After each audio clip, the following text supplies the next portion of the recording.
इस धरती पर 12 ज्योतिर्लिंग है।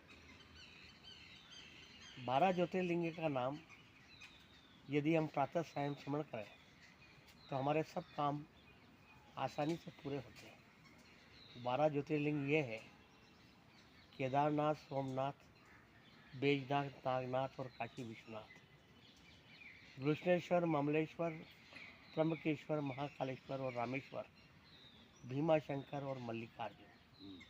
द्वादश एतानि ज्योतिर्लिंगानि प्रातः सायं स्मरेन् नर जन्म कोटि अगत पापम विनश्यति न संशय।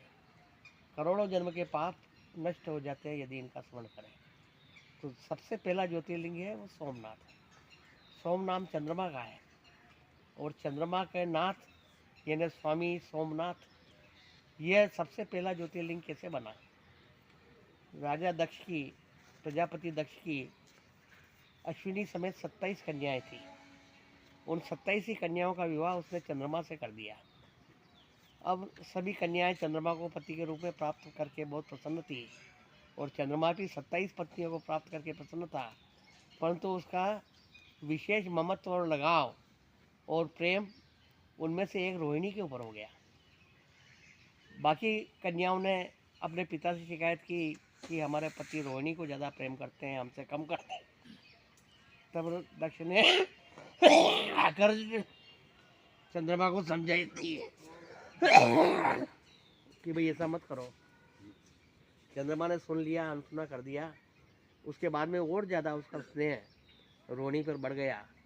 तब दक्ष आए और उन पे चंद्रमा पे कुपित हुए और उन्हें श्राप दे दिया कि तुमने मेरा कहना नहीं माना, जाओ तुम क्षय रोग से ग्रस्त हो जाओ। तो चंद्रमा क्षय रोगी हो गए, धीरे धीरे क्षीण होते गए और अंत में विलीन हो गए।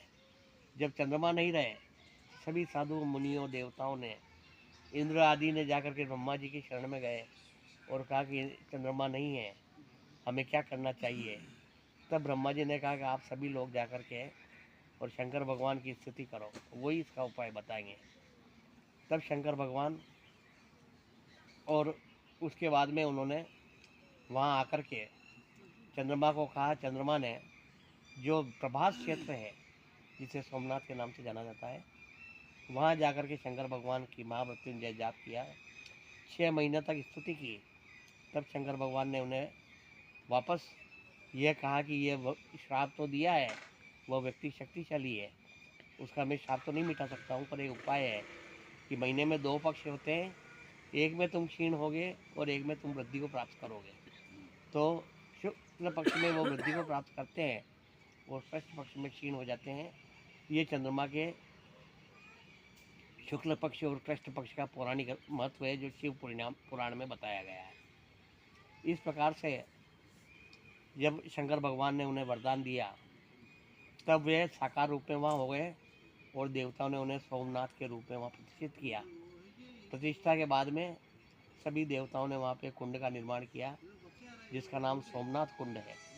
उस कुंड में ब्रह्मा और विष्णु और महेश साक्षात रूप से रहते हैं। उस कुंड में जो भी स्नान करता है उसके सभी पाप नष्ट हो जाते हैं और सभी प्रकार के रोगों से मुक्ति हो जाती है। और यदि कोई क्षय रोगी है तो वो 6 महीने तक यदि उस कुंड में स्नान करे तो उसका क्षय रोग दूर हो जाता है।